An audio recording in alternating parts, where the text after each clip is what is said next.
Dominic.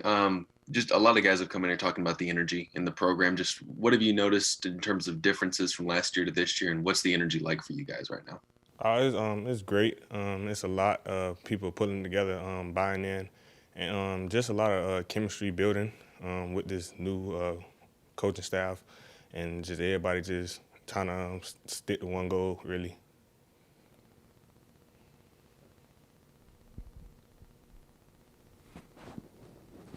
Go to Hill McGranahan.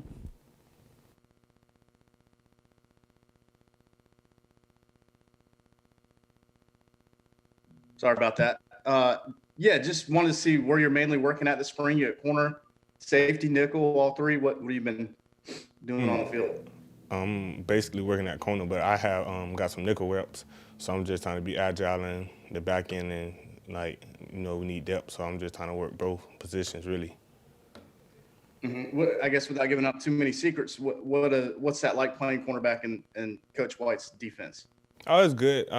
It's great because you get more like options of how you do stuff working with the safety, and it's really a 5-2-5, so it's a lot of DBs out there, which is good. So just as long as you know how to cover, which basically that's what we've been working on, and just good technique really.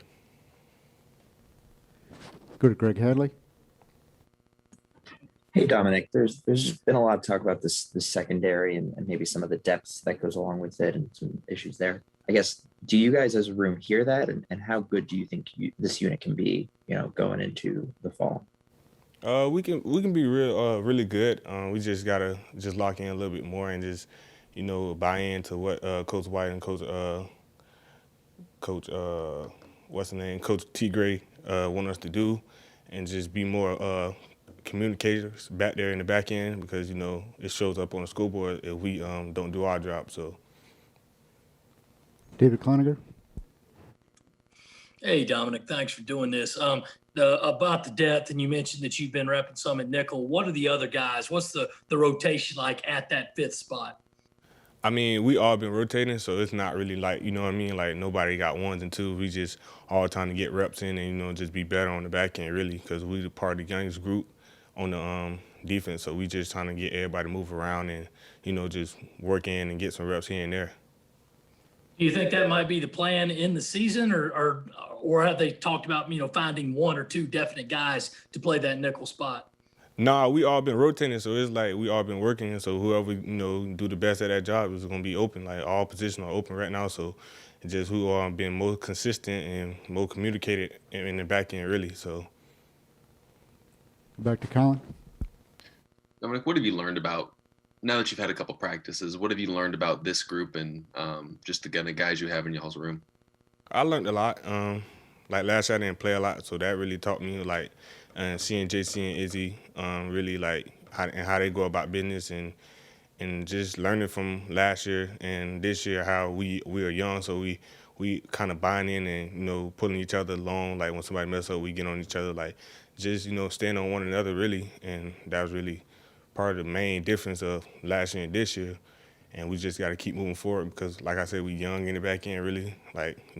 Here and now, a couple people experience, so we just got to keep building off of them and, working together as a unit.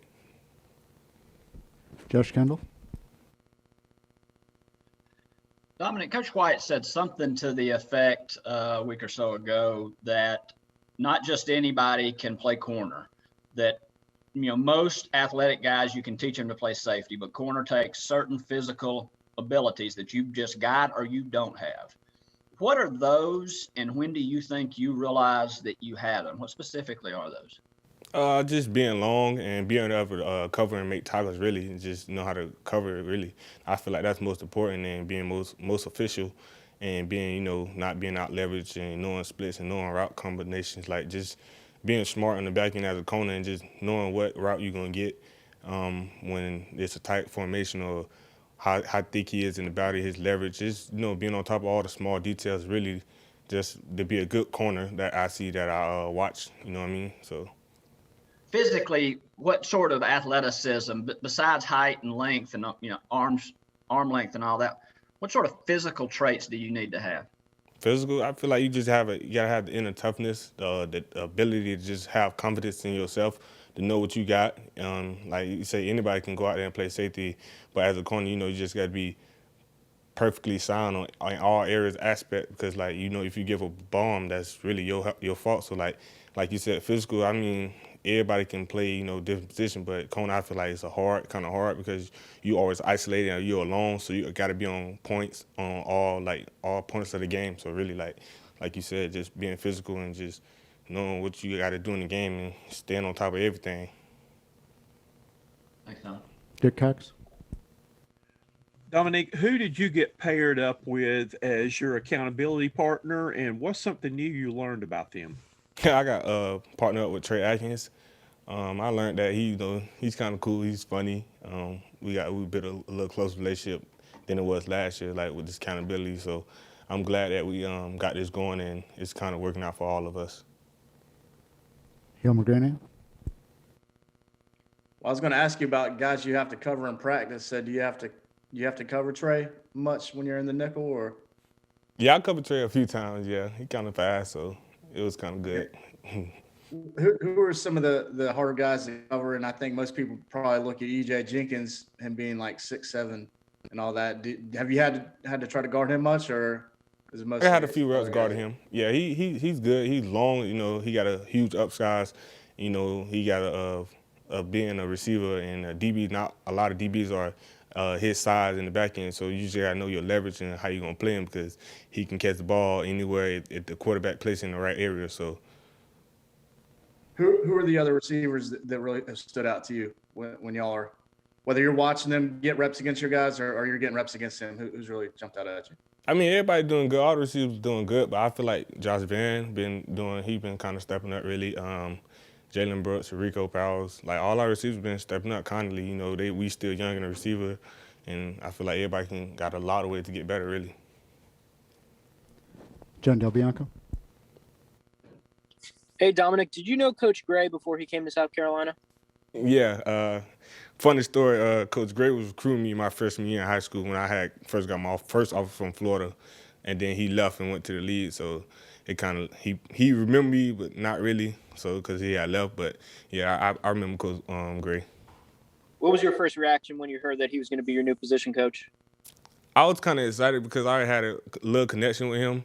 And I just sat down and talked to him, and he asked me what was my dreams and aspirations. So it was kind of good because we already had like a close kind of like relationship from recruiting from me in high school and stuff like that. So it was pretty good to know that I know somebody that's going to come coach me hard, and the players that he coached at UF and then the league, which will help me elevate my game. So that was pretty cool.